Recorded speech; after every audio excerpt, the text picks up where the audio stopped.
Aktivitas kegempaan di wilayah Aceh memang apabila kita amati dalam 2 bulan terakhir ini memang terjadi peningkatan signifikan ya.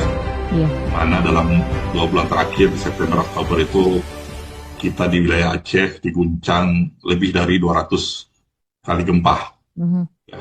Apabila kita bandingkan dengan tahun-tahun sebelumnya, rekapan dari tahunan itu dari tahun 2021 hingga 2024 itu kejadian gempa di angka 1000 hingga 1100-an.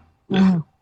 Namun di tahun 2025 ini hingga awal November Mhm. itu catatan kami setidaknya sudah 1319 kali gempa Mhm. Mhm. di wilayah Aceh.